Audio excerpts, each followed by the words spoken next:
The conference room went dead silent when I said the number. $25 million, that's what their Pentagon contract was worth. And I'd just told them exactly how they were going to lose it. What do you mean, lose it? Spencer Brooks leaned forward, his CEO confidence finally cracking. I clicked to the next slide showing response time comparisons. Your current system can't handle the load requirements. When the Pentagon stress tests this thing, it's going to fail. Publicly. That got their attention real fast. My name is Gordon Webb, I'm 48 years old, and I just told the executives at Northstone Defense Systems that their biggest contract was about to blow up in their faces. What I didn't tell them was that I had the solution sitting in my personal files at home, and after what they'd just put me through, I wasn't sure I wanted to share it.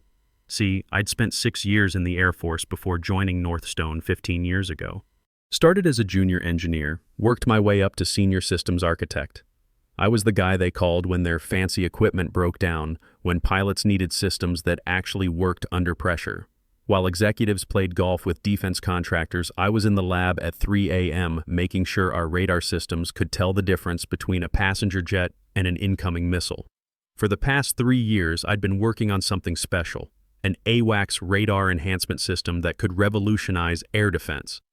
Not during company time, mind you. This was nights and weekends, using my own equipment, drawing on everything I'd learned tracking enemy aircraft over hostile territory. I'd built something that could handle 500 simultaneous aircraft tracks with response times under 0.2 seconds. The Pentagon's current systems maxed out at maybe 150 tracks, and that was on a good day. But here's the thing about corporate America. They don't care what you can do, they care about who you know and how well you play politics.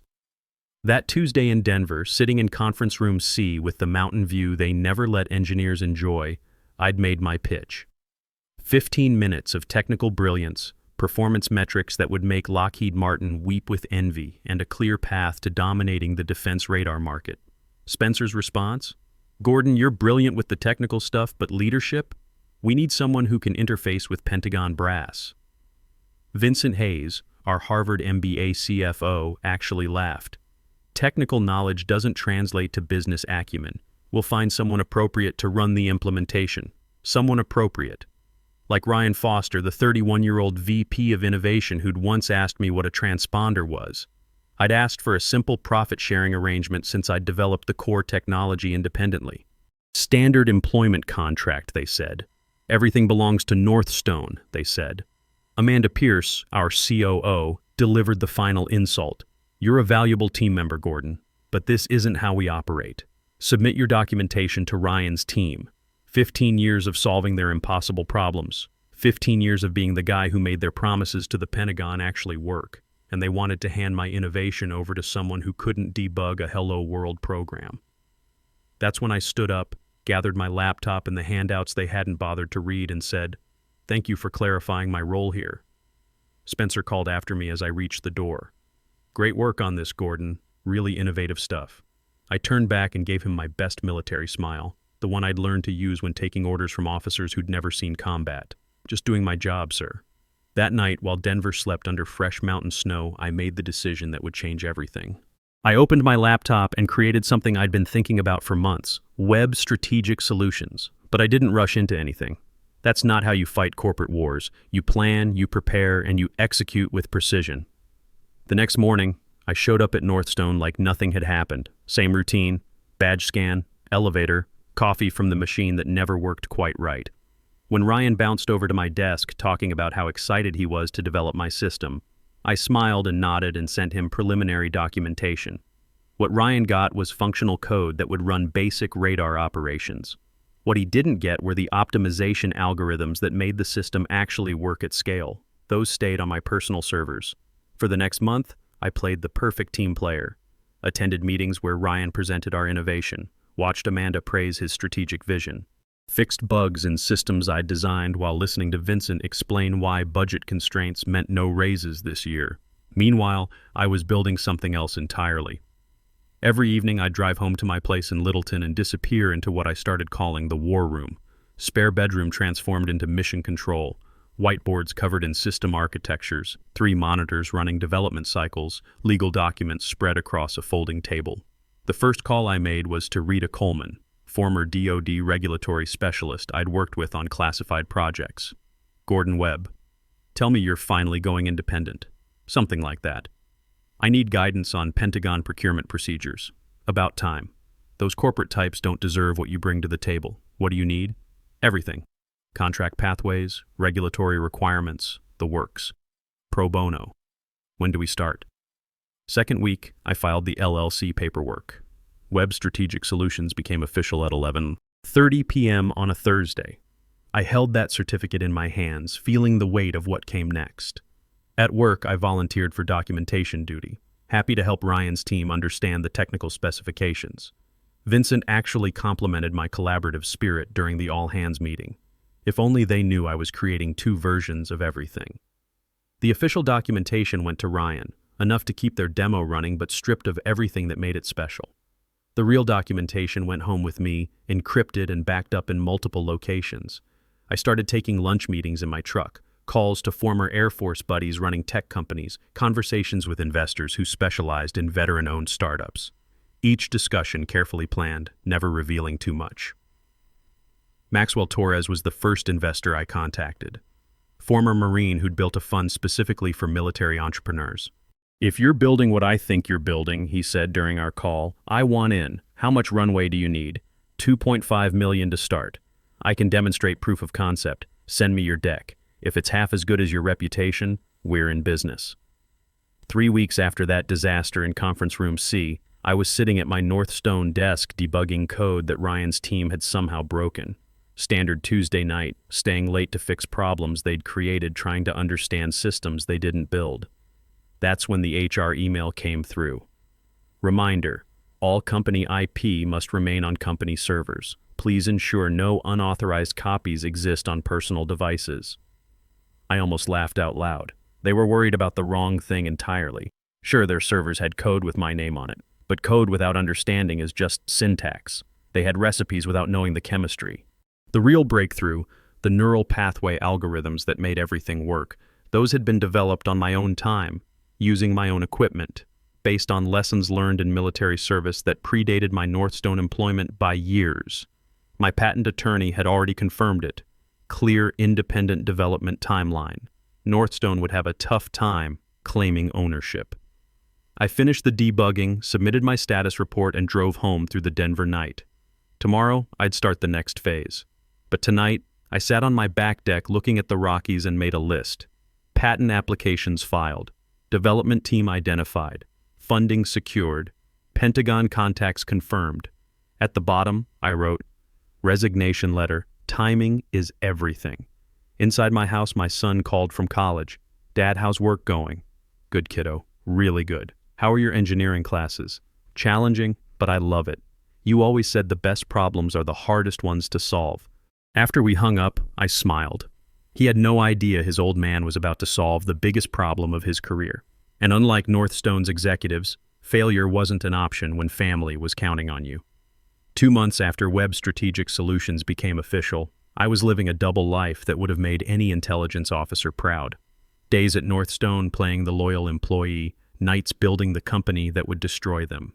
The beauty of being invisible for 15 years was that nobody paid attention when you started disappearing. I'd submitted my leave request in March. Family health matters, needed 6 weeks to handle things. Amanda approved it without question. "Family comes first, Gordon. Ryan's team can manage while you're gone." If only she knew the family I was tending to was a newborn defense contractor. My first stop was Austin, meeting Maxwell Torres at a coffee shop where million-dollar handshakes happened over espresso. Maxwell had done his homework. Former Marine Corps intelligence, built 3 successful veteran-owned companies before starting his investment fund. "Show me what you've got," he said without preamble. I opened my laptop, ran the demo I'd perfected in my war room. Real-time radar data flowing through Aegis like water through perfectly engineered channels. Threat assessment algorithms catching anomalies 15 minutes before human operators would notice them. Response times that made current Pentagon systems look like they were running on steam power. Maxwell watched without saying a word. When I finished, he closed his laptop and leaned back. "How is Northstone not throwing money at this?" "They are. They just don't understand what they actually have. Their loss." He extended his hand. "I'm in for $3 million. Who else are you talking to?" By the end of that week, I had $7 million in committed funding. Not just money, smart money from people who understood both the technology and the mission. Former military executives who'd been where I was, who knew what it meant to build something that mattered. Rita Coleman had been busy too. From her office in Arlington, she'd mapped out the entire Pentagon procurement process like a military operation. The beautiful thing about radar enhancement software, she explained during our video call, is that it falls under existing acquisition categories. No new regulatory framework needed. I know the program managers personally. They're desperate for something that actually works. How fast can we move? If your system performs like you claim. 6 months from demo to contract signature, maybe less. Back in Denver, I maintained perfect operational security. Showed up at Northstone sporadically, always helpful when I did appear. Watched Ryan struggle with implementation problems that shouldn't have existed if he'd understood what he was working with. "Gordon, thank God you're here," he said one Tuesday when I made an appearance. "The response times are terrible during stress testing. The Pentagon demo is next month and we're nowhere near spec." I spent 3 hours with his team, offering suggestions that sounded helpful but led nowhere. Dead ends disguised as solutions. Ryan's frustration grew, but he couldn't admit he didn't understand his own innovation. That night, I called an all-hands meeting with my real team. 8 faces on the secure video conference, all former military, all brilliant, all hungry to build something that would actually protect American airspace. "Status report," I said. Ivan Rodriguez, my lead developer and former Navy cryptographer, led off. "Aegis Core is running flawlessly. We're processing 750 simultaneous tracks with 0 degradation. Pentagon baseline requirement is 400 tracks."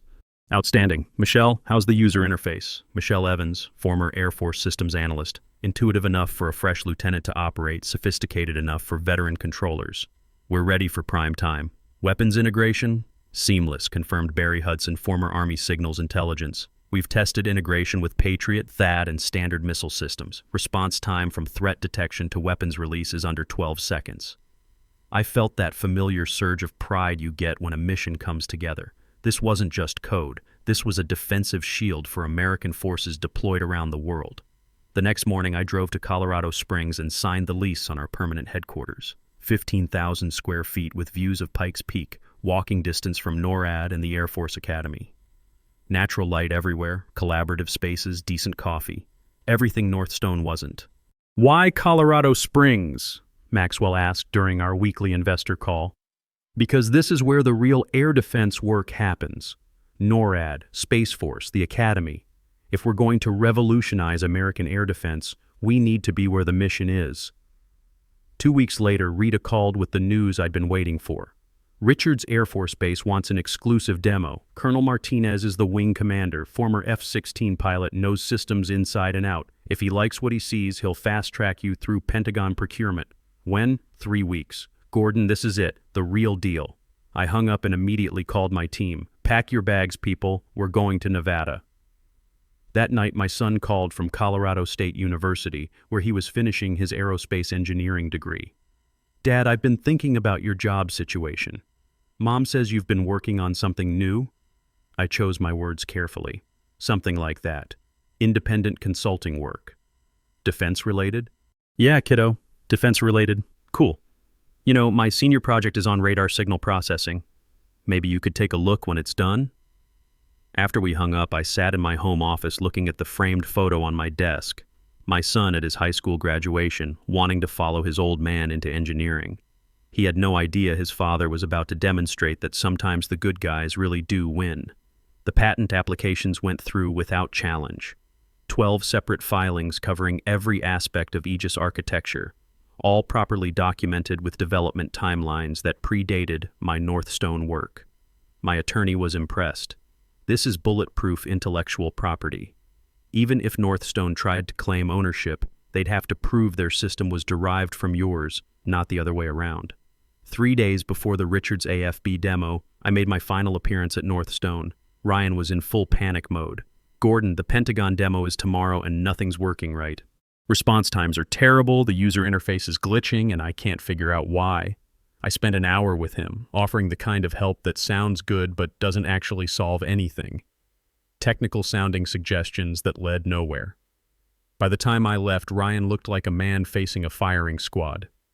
"Don't worry," I told him. "I'm sure you'll figure something out." That night, I packed my bags for Nevada. In 48 hours, Aegis would go live at Richards Air Force Base. Northstone's system would limp through their Pentagon demo, exposing every weakness they'd inherited when they decided my expertise wasn't worth respecting. My phone buzzed with a text from Ivan.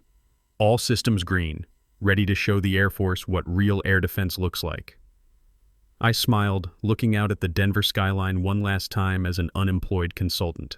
Tomorrow, I'd be the CEO of the next major defense contractor.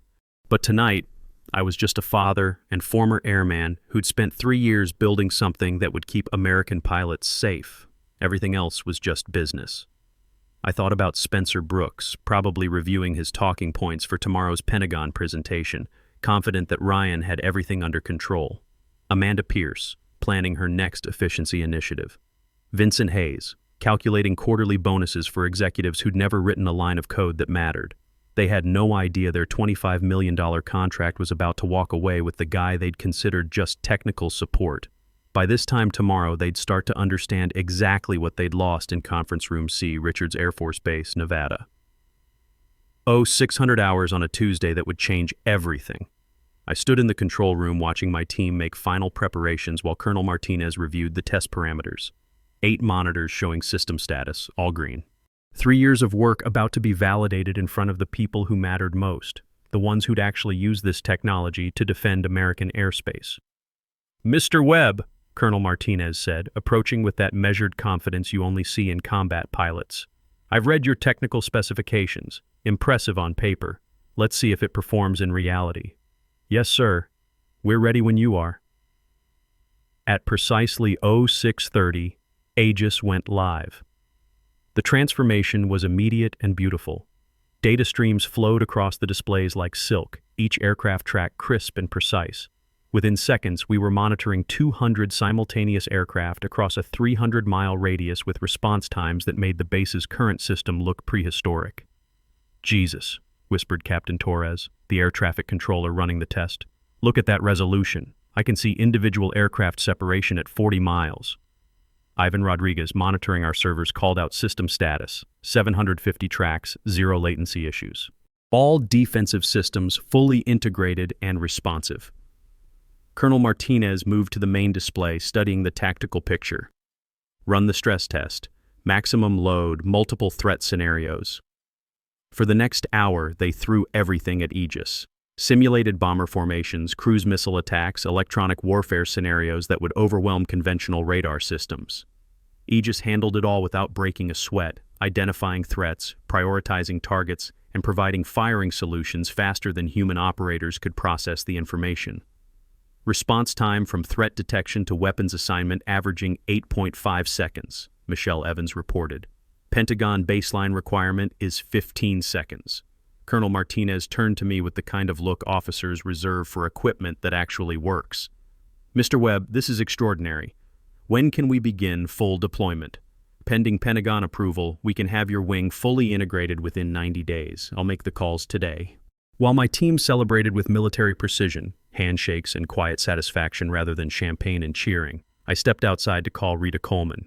"How did it go?" she asked before I could speak. "Better than expected. Colonel Martinez is calling the Pentagon this afternoon. Outstanding. Gordon, you need to know, Northstone's demo yesterday was a disaster. Response times were terrible, multiple system crashes during stress testing. Word is spreading through Pentagon procurement that their system isn't ready for prime time. I felt no satisfaction in their failure, just quiet vindication. What's our timeline now? Accelerated. If Richards AFB endorses Aegis, we could have a contract within 30 days. That evening, back in Colorado Springs, I called my son at CSU. "Dad, how's your consulting work going?" "Good, kiddo. Really good. Actually, I want to talk to you about something. Remember when you were little and I told you the most important thing an engineer can do is build something that matters?" "Yeah, of course."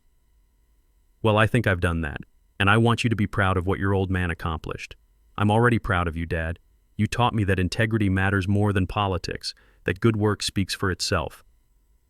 After we hung up, I sat in my empty Colorado Springs office, looking at the mountains silhouetted against the evening sky. Somewhere in Denver, Spencer Brooks was probably getting reports about their Pentagon demo disaster. Amanda Pierce might be calculating the cost of losing their biggest contract. Vincent Hayes was likely planning emergency board meetings. They still had no idea what was coming.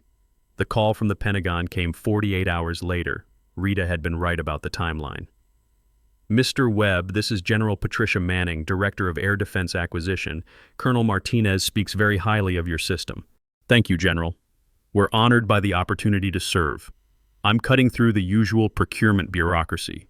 Based on Richard's AFB results and our urgent need for enhanced air defense capabilities, I'm prepared to offer Webb Strategic Solutions a $25 million contract for Pacific Theater deployment. Can you handle that scale? Yes, ma'am. Our team is ready to deploy immediately. Excellent. Expect contract documents within the week. I hung up and immediately called my team. Within minutes, 8 former military engineers were on secure video conference, watching their CEO announce the contract that would establish Webb Strategic Solutions as a major defense player. Ladies and gentlemen, I said, we just won the Pentagon contract that Northstone thought was theirs. The room erupted, not with corporate celebration, but with the quiet pride of military professionals who'd accomplished their mission. 2 weeks later, Defense News ran the story on their front page. Pentagon awards $25 million radar contract to Webb Strategic Solutions. The article detailed Aegis capabilities and included a photo of our Colorado Springs headquarters. My phone started ringing immediately. Former colleagues, defense industry contacts, reporters wanting the inside story. I ignored most of them, focusing on what mattered, delivering on our promises to the Pentagon. But one call I had to take. Gordon, it's Spencer Brooks. I let silence fill the space before responding. Spencer, how can I help you? I think we need to talk about the air defense contract situation. What situation is that? Don't play games. You know exactly what happened. That Pentagon contract should have been ours. Should have been?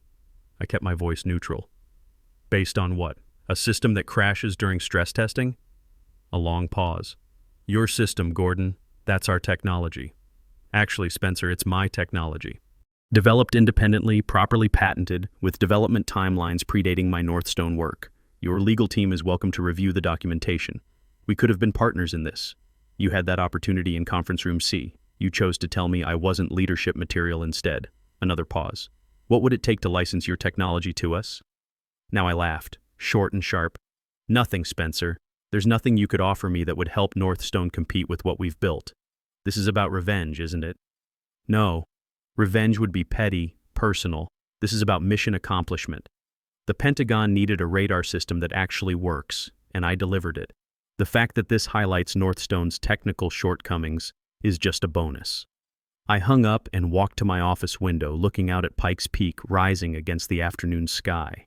Somewhere in Denver, 3 executives were probably explaining to their board how they'd lost a $25 million contract to a company that didn't exist 6 months ago. The beautiful thing about being underestimated your entire career is that nobody sees you coming until it's too late. They'd made their choice about my worth in Conference Room C. Now the Pentagon had made theirs. That evening, Maxwell Torres called with news that would change everything again. Gordon, I just got off the phone with Lockheed Martin's acquisition team. They want to buy Webb Strategic Solutions. For how much? $45 million. Cash. I sat down hard in my chair. 18 months ago, Northstone had told me I wasn't worth a profit-sharing arrangement on technology I'd developed independently. Now that same technology was worth $45 million to one of the biggest defense contractors in America. Tell them we'll consider it, I said, but I want to review terms carefully. This isn't just about money, it's about mission and legacy. Understood.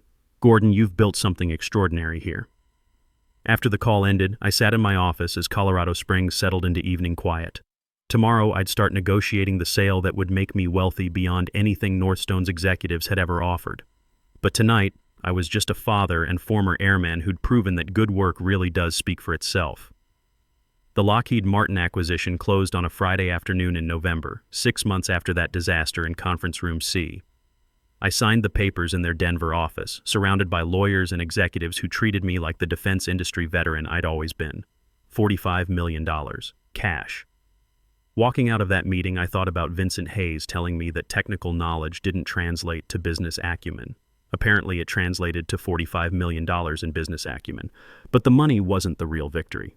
The real victory was sitting in my Colorado Springs office that evening, reading emails from Air Force pilots who'd used Aegis during training exercises. "Mr. Webb, your system gave us threat awareness we've never had before. Response times are incredible. This technology is going to save lives." Captain Rodriguez, F-22 pilot.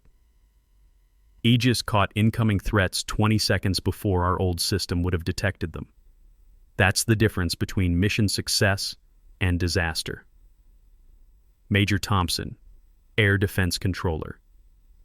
That's what mattered. Not corporate revenge, not showing up executives who'd underestimated me, but building something that would keep American pilots safe when they needed it most. My son drove down from CSU that weekend to celebrate. We sat on my back deck looking at Pikes Peak while he asked questions about the acquisition. "So, Dad, you built a company from nothing and sold it for $45 million in 6 months? The technology took 3 years to develop." The business part was just execution. And your old company, they really didn't understand what they had. They understood the surface level, but they never grasped the deeper innovation. Corporate politics got in the way of recognizing real capability. He was quiet for a moment, processing. "Is that why you always told me that good work speaks for itself?" "Exactly. But sometimes you have to make sure the right people are listening." The Northstone epilogue came in pieces over the following months. Ryan Foster left 2 weeks after their Pentagon demo failure, pursuing other opportunities, according to their press release. Vincent Hayes lasted until the board meeting where they had to explain losing a $25 million contract to a startup that hadn't existed 6 months earlier. Amanda Pierce hung on longest, trying to restructure their way out of the technical debt they'd accumulated. But you can't reorganize your way past fundamental engineering problems. The final blow came when their second-largest client, Richardson Defense Systems, announced they were switching to Aegis-based solutions. The press release specifically mentioned superior performance and reliability compared to legacy alternatives. Spencer Brooks called me one last time after that announcement. "Gordon, this has gone far enough. You're destroying a company that employs 800 people. I'm not destroying anything, Spencer. I'm building better solutions for customers who need them. If that highlights Northstone's deficiencies, maybe you should examine why your technology can't compete. We could have been partners in this." "No, we couldn't. Partners respect each other's contributions. You wanted a technical support role for the person who created the innovation. That's not partnership. That's exploitation." He tried one more angle. "What about loyalty? 15 years with this company? Loyalty goes both ways. Where was company loyalty when you decided my 15 years of expertise weren't worth a leadership role on my own project?" I hung up and deleted his number. Some conversations aren't worth continuing. 6 months after the acquisition, Lockheed invited me to stay on as Chief Technology Officer for their Air Defense Division. The offer was tempting. $300,000 salary, stock options, chance to work on classified projects that would shape American defense for the next decade. But I had other plans. I'd started teaching part-time at the Air Force Academy, guest lectures on systems engineering and innovation, standing in front of future officers, sharing lessons about the difference between technical capability and corporate politics felt like the right way to give back. "The most important thing you'll learn as military engineers," I told my students, "is that mission comes first, not corporate hierarchy, not office politics, not who gets credit. Mission accomplishment and troop welfare. Everything else is just noise." One cadet raised his hand. "Sir, what if civilian leadership doesn't understand the technical requirements?" "Then you have 2 choices. Educate them clearly and respectfully, or find leadership that does understand, but never compromise mission capability for political convenience." That spring, I got an invitation that meant more than any acquisition offer. The Air Force Association wanted me to speak at their annual symposium about innovation in defense technology. Standing at that podium, looking out at an audience of active duty officers, defense contractors, and Pentagon officials, I talked about Aegis development and the importance of recognizing technical expertise wherever it comes from. Military readiness depends on our ability to identify and nurture innovation, regardless of whether it comes from major contractors or individual engineers working in spare bedrooms. The enemy doesn't care about our org charts, they care about our capabilities. After the speech, a young Air Force captain approached me. "Colonel Webb, I'm working on autonomous drone systems at Wright-Patterson.